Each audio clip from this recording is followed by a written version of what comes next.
গাড়ির গেটে ঢুকতেই জ্যাক শব্দ করা শুরু করে। পরিচিত জায়গা দেখে তার বাইরে বের হওয়ার উত্তেজনা বেড়ে যায়।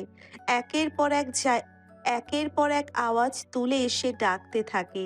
নূর আর জ্যাকের শব্দে বিরক্ত হয়।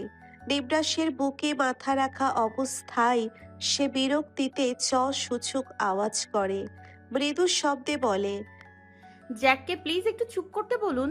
ওর আওয়াজ আমার ভালো লাগছে না। নিবরাস জ্যাককে ডেকে তার দিকে চোখ রাঙিয়ে তাকায়, তবে ধমক দেয় না।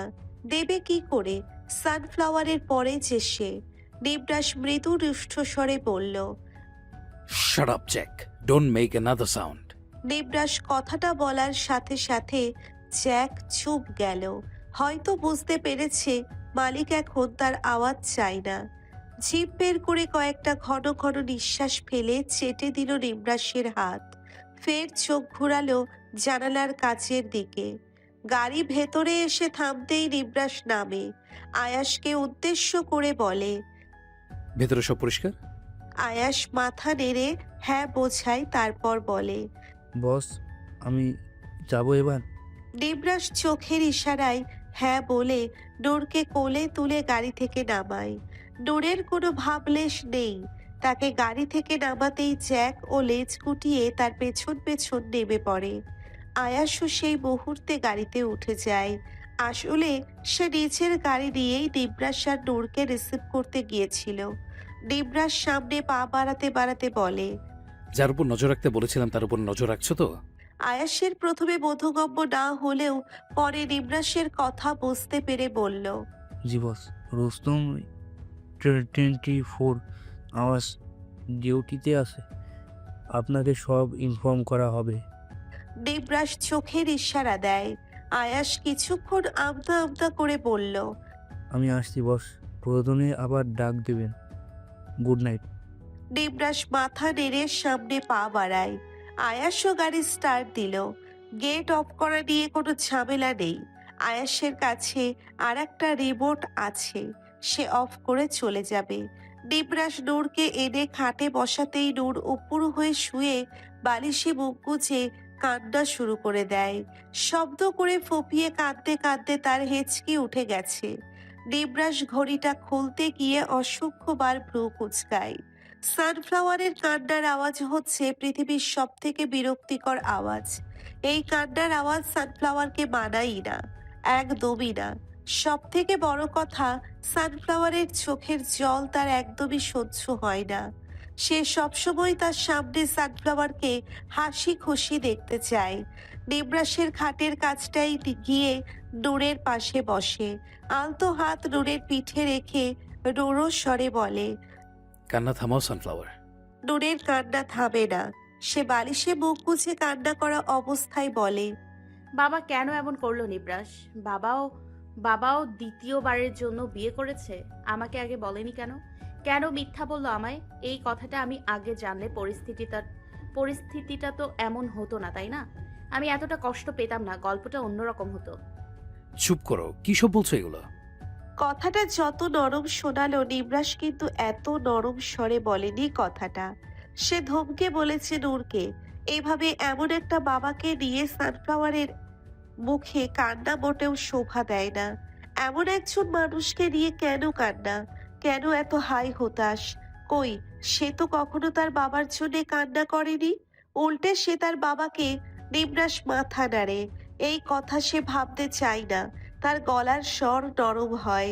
নূরকে টেনে বসায়, চোখের জলে মুছে দেয়, বোঝানো ভঙ্গিতে বলে, দেখো এখন কান্না করে কি হবে? বিষয়টা বদলে যাবে নাকি তোমার বাবার সেকেন্ড বিয়েটা মিথ্যে হয়ে যাবে? কোনটা?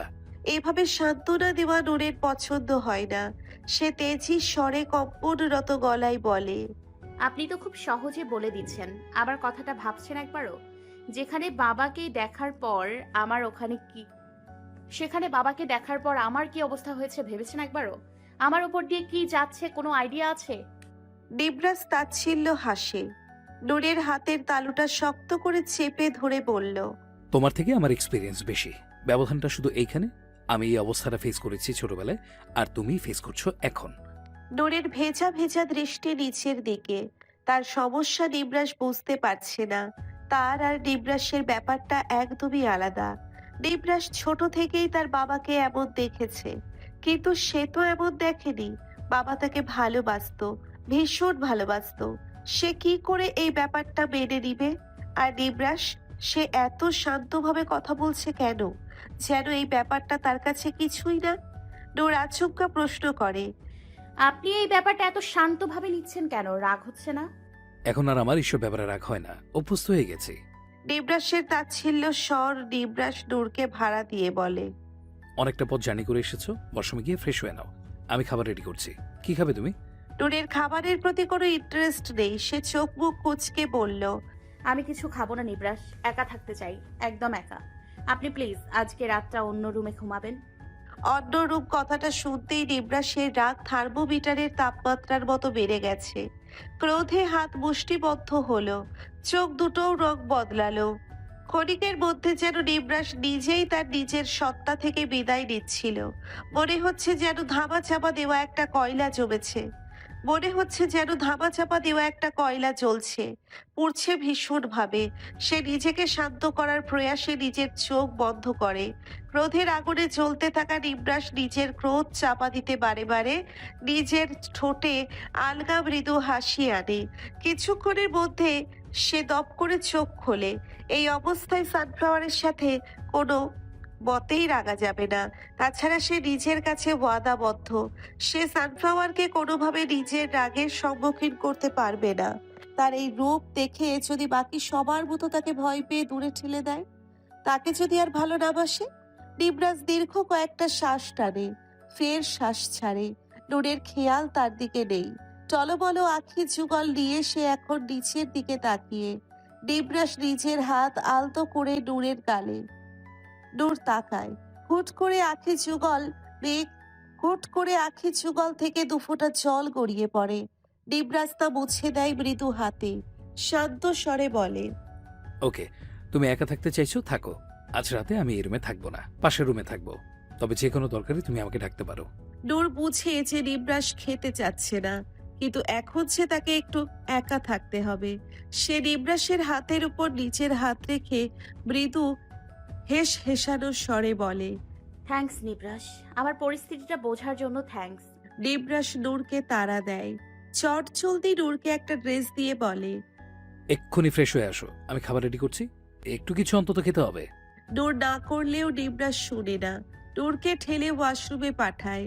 নূর যেতেই তার মুখাবয়ব শক্ত হয়। দ্রুত পদচারণ করে চলে যায় আলমারির কাছে। অতঃপর ড্রয়ার খুলে প্রত্যাশিত জিনিসগুলো হাতের মুঠোয় নিয়ে রুম ত্যাগ করে সে। নূর ওয়াশরুম থেকে বের হওয়ায় নিবরাসকে বসে থাকতে দেখে খাটের হেডবোর্ডের কাছটায় পাশে খাবার রাখা। নূর ভ্রুকুচকে তাকায় এই এক বাটি পাস্তার দিকে। মূলত তার খাবারের প্রতি এক ফোঁটা ইচ্ছেও জাগছে না, শুধুমাত্র নিবরাসের জোড়াজুড়িতে খেতে হবে। নূরকে বের হতে দেখে নিবরাস তাকে ওয়াশরুমের কাছ থেকে টেনে আনে। নিবরাস এমন ভাবে নূরকে টেনে আনছে যেন সে কোনো কেজিতে পড়া একটি বাচ্চা। অতঃপর সে নূরকে খাটের উপরে বসিয়ে এক চামচ পাস্তা ধরে তার মুখের সামনে। নূর না চাইতেও পাস্তাটা মুখে নেয়। তার হোয়াইট সস পাস্তা তেমন একটা পছন্দ নয়, নামেই খাওয়া দাওয়া।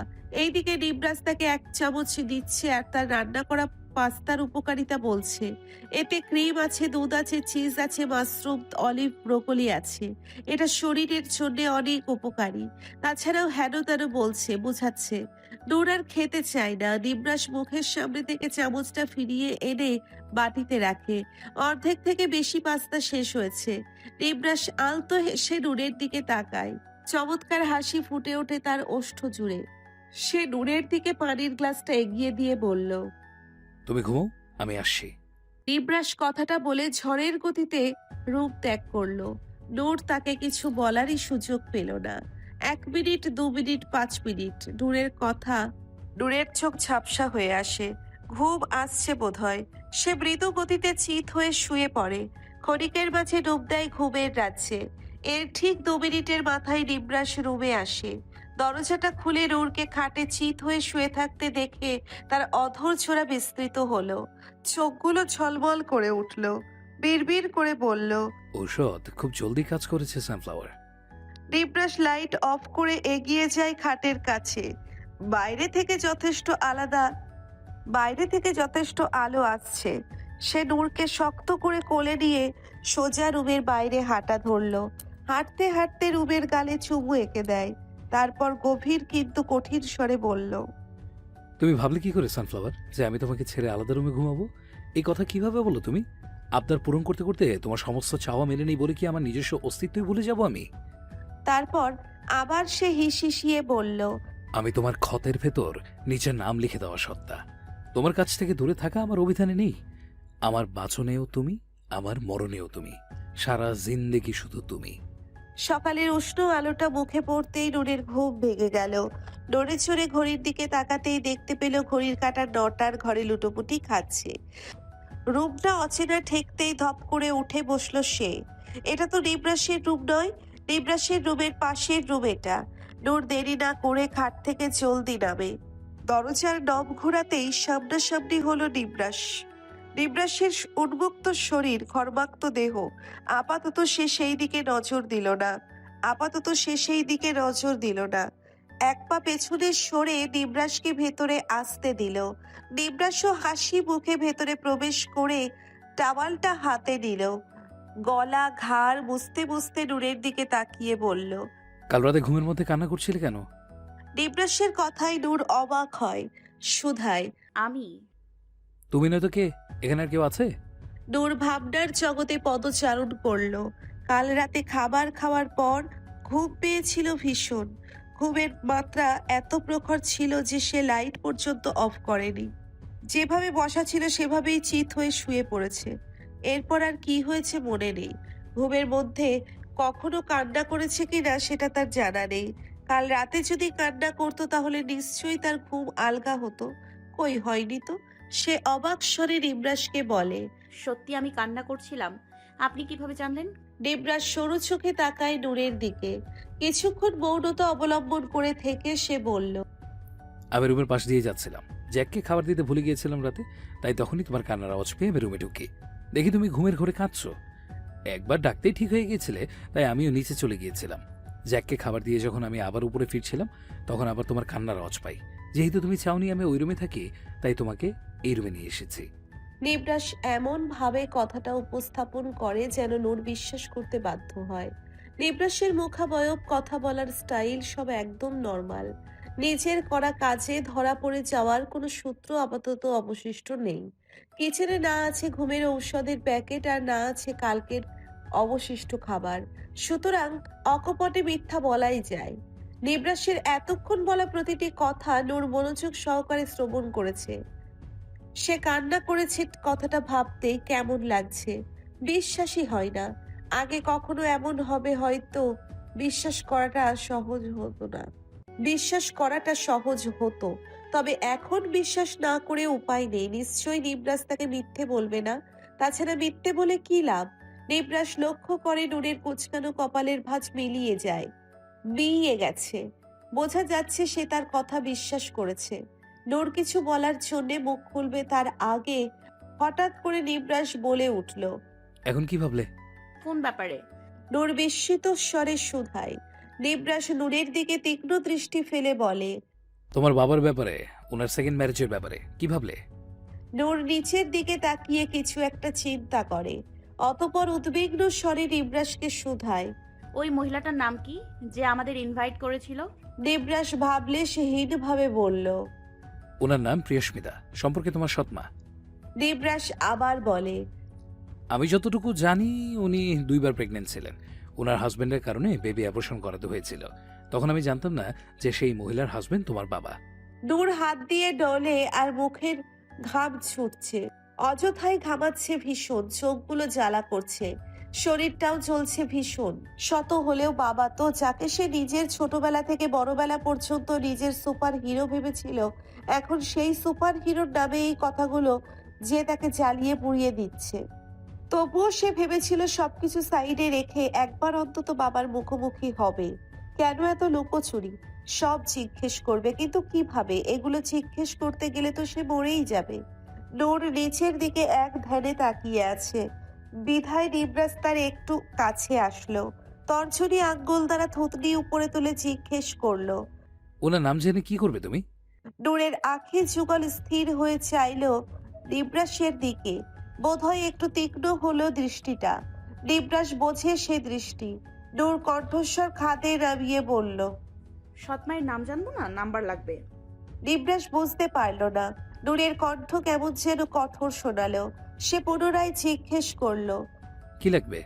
নূর আগের মতো করেই বলল।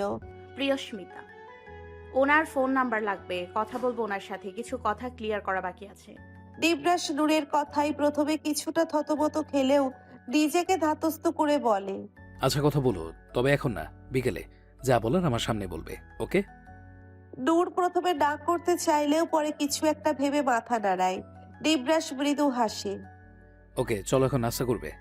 নূর নিবরাসের পায়ে তাল মেলাতে মেলাতে বলে। ফ্রেশ হয়নি এখনো, আগে ফ্রেশ হয়ে আসি। নিবরাস সরাসরি এক বাক্যে নাকচ করে নূরের কথাটা। সে ভরাট কণ্ঠে বলে। ফ্রেশ হওয়া লাগবে না। অগত্যা তাকে পা মেলাতে হলো নিবরাতের সাথে। অগত্যা তাকে পা মেলাতে হলো নিবরাসের সাথে। সে জানে নিবরাস যখন একবার বলে দিয়েছে ফ্রেশ হওয়া লাগবে না, তখন সে হাজারবার বললেও নিবরাস তাকে যেতে দিবে না। অন্তত এতটুকু তো চিনেছে নিবরাসকে। এই 3 দিন তোমার কোনো দেখা পাইনি কেন নিবরাস? তোমাকে দেখার জন্য আমার চোখ দুটো তৃষ্ণার্ত হয়ে তাকিয়েছিল ল্যাপটপের দিকে। তুমি জানো তোমাকে শার্টলেস অবস্থায় কতটা মোহনীয় লাগে। ইচ্ছে করছে একটু কাছে টেনে নিই, একটু ছুঁয়ে দিই তোমায়। আর তুমি কিনা ওই মেয়েটার সাথে। ল্যাপটপের স্ক্রিনে চলছে নূর আর নিবরাসের ভিডিও। এই মুহূর্তে নিবরাস নূরকে নিজের হাতে তুলে খাইয়ে দিচ্ছে। যারা মনোযোগ দিয়ে দেখে নিবরাসের কত কাছে ঘেঁষার চেষ্টা করেছে সে। এমনকি তাকে কাছে পাওয়ার জন্য রাতের অন্ধকারে তার রুমে পর্যন্ত চলে গিয়েছিল। এই ভুলের জন্য নিবরাসের কাছে তার শরীর অনেক শাস্তির সম্মুখীন হয়েছিল। কিন্তু এখন একটা পুচকে মেয়ের সামনে নিবরাস নত হচ্ছে। না চাইতেও আদর যত্নের কমতি রাখছে না নিবরাস। তখনই হুট করে যারার রুমে আসে একটা ছেলে। ল্যাপটপ থেকে চোখ সরাই যারা। ছেলেটার দিকে তাকিয়ে ভারিক্কি স্বরে বলে। হোয়াট রাবিশ, কমন সেন্স নেই না, ম্যানার শিখো নাই তুমি? ভিতরে আসার আগে নক করে আসবা না? ননসেন্স কোথাকার। সীমান্ত বোঝে তার ভুল হয়েছে, রক করা উচিত ছিল। তবুও সে উল্টে চড়া কণ্ঠে বলল। দেখেন ম্যাডাম, কমন সেন্স শেখাতে আসবেন না। আপনার কাছে আমি কমন সেন্স শিখতে আসি নাই। আর ননসেন্স কাকে বলছেন? আর ভুলে যাবেন না, এই ননসেন্স ছেলেটাই ওই দিন হাউসকিপার সেজে ওই পাগলটার বাড়িতে হিডেন ক্যামেরা লাগিয়েছিল। তাই মুখ সামলে। যারার সাথে সীমান্তের দেখা হয়েছে সপ্তাহ আগে। যারার ফ্রেন্ড লুনার ফাজিল, সে অ্যাক্সিডেন্ট করেছিল, নিজের ডিপ্রেশন কাটাতে এখানে এসেছে। ফ্রেন্ডের কাজিন না হলে কবেই এই ছেলেকে মজা দেখিয়ে দিত। বিরক্তিতে উচ্চারণ করলো যারা। তাছাড়া এই ছেলেটা যদি ওই দিন কথায় কথায় নুনের ব্যাপারে না বলতো, তাহলে তো সে জানতেই পারতো না সে নিবরাসের বিয়ে করেছে। যে নিবরাস বিয়ে করেছে, তাও আবার ওই মেয়েটাকে। যারা কিছুটা বিরক্তি দেখিয়ে বলে। এখানে কেন এসেছো এই সময়? সীমান্ত পকেটে হাত গুজে বলে। এর পরের প্ল্যান কি? নূরকে কবে আমি আমার হাতে পাবো? যারা ল্যাপটপ অফ করতে করতে বলে। হাতে নেওয়ার খুব তাড়া? ভালো টালো বাসো নাকি? সীমান্ত মাথা ঝেড়ে বলে। না, ভালোবাসি না। অ্যাট্রাকশন আর কি, ফার্স্ট অ্যাট্রাকশন কে তো আর মিস করা যায় না ভাই। ইউজ করবো একটু। যারা তাচ্ছিল্যস্বরে বলে। এখনো এইচএসসি বোর্ড এক্সাম দাও নাই আর একটা মেয়েকে ইউজ করবা? সীমান্ত যারাকে মাঝপথে থামিয়ে দেয়, বলে। আমি 20+ বয়সে কম না কিন্তু। সো এটা অফ টপিক, পার্সোনাল ইস্যু নিয়ে কথা চাই না। প্ল্যান কি সেটাই আসেন। এভাবে মুখের উপরে কথা বলাই যারার গায়ে লাগে। সে তেজ দেখিয়ে বলল। পরের প্ল্যান পরে বলবো, এখন বিদায় হও। যারার কথার ধরনে সীমান্ত সরু চোখে তার দিকে চায়। তারপর দরজায় একটা লাথি দিয়ে রূপ ত্যাগ করে। সে যেতেই যারা কয়েকটা বিচ্ছিরি গালি মুখে আনলো। ল্যাপটপ হাত দিয়ে ধাক্কা দিয়ে গিজগিজিয়ে বলল। বাস্টার্ড, সব কিছুর বদলা নিব আমি। দেখে নিস, তোকে হাতে মারবো, না হয় ভাতে। চার্ক একটা। নূর কিছুদিন যাবৎ নিবরাসকে নিয়ে ভীষণ ইনসিকিউর ফিল করছে। মনে মনে হীনমন্যতায় ভুগলেও নিবরাসকে সে কিছুই বুঝতে দিচ্ছে না। সারাটা দিন সে নিবরাসের সাথে চিপকে থাকে। নিবরাস যেখানে যায় সেও সেখানে। নিবরাসের ফোনে যদি কেউ ফোন করে তাহলে সে ধুম করে সাউন্ড বাড়িয়ে দেয়। আগে নিবরাস এমন করত, এখন সে এমন করে। ইদানিং নিবরাসের যত্ন নেওয়ারও কোনো কমতি নেই তার। ইউটিউব দেখে দেখে সে বিভিন্ন পদের খাবার বানানো শিখেছে। যদিও নিবরাস তাকে কোনো ধরনের কাজ করতে দেয় না, তাও সে মাঝে মাঝে এমন বায়না ধরে যে নিবরাস তাকে না নিয়ে পারে না। তবে নিবরাস তার পাশে পাশেই থাকে। এই কয়দিনের মধ্যে তারা দুজনেই নিজেদের ইচ্ছেই কয়েকবার মিলিত হয়েছিল, একে অপরকে নিজের ইচ্ছেই উন্মুক্ত করেছিল। এতে নিবরাস থেকে নূরের আগ্রহ ছিল প্রবল। নূর যেন এখন অন্য নূরে কনভার্ট হচ্ছে।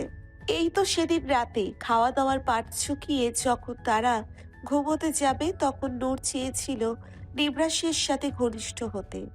নিবরাসও পড়ে গিয়েছিল ফাঁদে, কিন্তু কিছুটা ঘনিষ্ঠ হওয়ার পর তার মনে হয় সানফ্লাওয়ার অসুস্থ। এই গত কয়েকদিন বহুবার ঘনিষ্ঠ হওয়ার কারণে সানফ্লাওয়ারের শরীর ভীষণ দুর্বল। তাই সে কিছু না বলেই সরে গিয়েছিল সানফ্লাওয়ারের কাছ থেকে। তাকে বুকে টেনে ঘুমানোর আদেশ দিয়েছিল নিবরাস। এইদিকে নিবরাসের প্রত্যাখ্যানে নূরের মন ভারী হয়। হানা দেয় অগণিত চিন্তারা। তার ছিল উত্তপ্ত শরীর, নিবরাসকে কাছে পাওয়ার আকাঙ্ক্ষা। এমনিতেই নিবরাসের ঊর্ধ্বাঙ্গ উদম ছিল। নূরের পরনে ছিল নিবরাসেরই একটা ওভার সাইজ টি শার্ট। সে নিবরাসের বুকের ওপর থেকে মাথা তুলে এক টানে পরনের টি শার্টটা খুলে নিচে ফেলে দেয়। অতঃপর নিজেই হুমড়ে খেয়ে চুম্বনে লিপ্ত হলো। যেতে যেতে এক পর্যায়ে নিবরাসও নিজেকে কন্ট্রোলে রাখতে পারে না। পরিশেষে তাদের আরো একটি রাত যায় নির্ঘুম। নূরের সমস্যাটা হয়েছিল সে দিনের পর থেকে। যেদিন সে প্রিয়স্মিতাকে ফোন করেছিল সেদিন সে প্রিয়স্মিতাকে আসতে বলতো, বাবার সামনে নিয়ে যেত তাকে। তারপর বাবাকে সব জিজ্ঞেস করতো সে। মনে করেছিল মোবাইল থেকে সরাসরি প্রমাণ বেশি কার্যকারী আর উপযুক্ত হবে। মনের মাঝে কথাগুলো সাজালেও সে জানতো না প্রিয়স্মিতার কাছে সে আর একটা সত্যের সম্মুখীন হবে। ফ্ল্যাশব্যাক। বিকেল 4টে। একটা নাম্বারে বেশ কয়েকবার কল দিয়েছে নূর। প্রথমে কল রিসিভ না হলেও তার ঠিক 10-15 মিনিট পর আবার ওই নাম্বারটা থেকেই কল আসলো। নূর কাঁপা কাঁপা হাতে ফোন রিসিভ করতেই ফোনের ওপাশ থেকে আওয়াজ আসলো। হ্যালো, কে বলছেন? নূরের শ্বাসরোধ, গলা কাঁপে, তাও কম্পনরত গলায় বলল, হ্যালো, আমি নূর আনো। জি। নূরের সম্পূর্ণ কথা শেষ হওয়ার আগে ওপাশ থেকে স্পষ্ট আওয়াজ আসলো। আনোয়ার হোসেনের মেয়ে?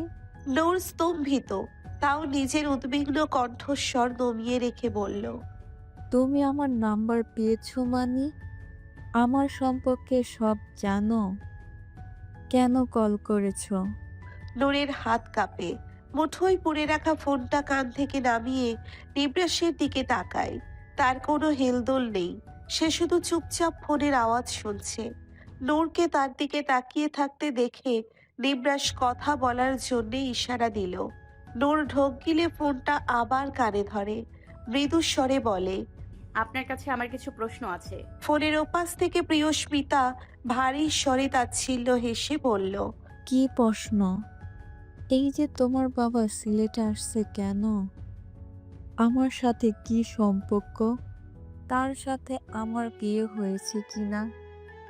এগুলো তো। নূরের কান ঝাঝা করে ওঠে। কথাগুলো তার কাছে অপমানজনক ঠেকে।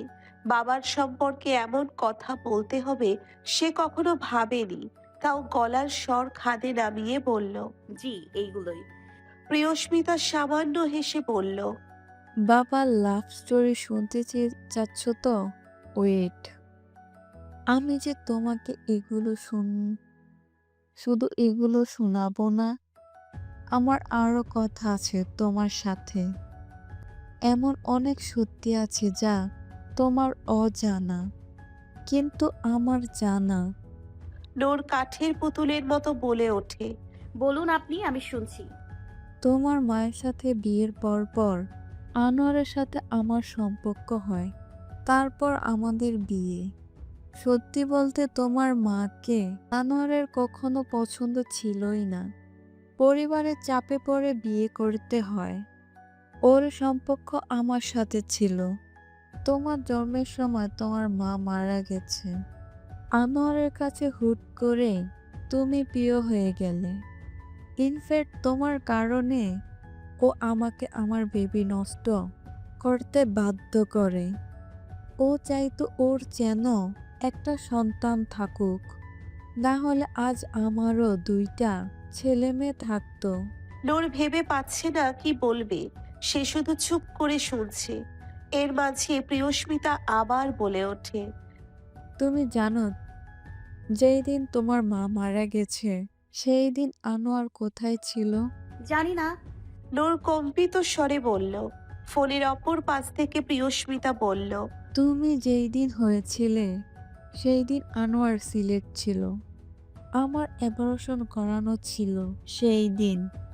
নূর ফুপিয়ে ওঠে। তার মানে সে যেদিন হয়েছিল সেদিন বাবা হসপিটালে ছিল না? মাকে শেষ দেখাও দেয়নি বাবা? আর ওই দিন এমন একটা ঘৃণিত কাজ করার জন্যে সিলেট গিয়েছিল?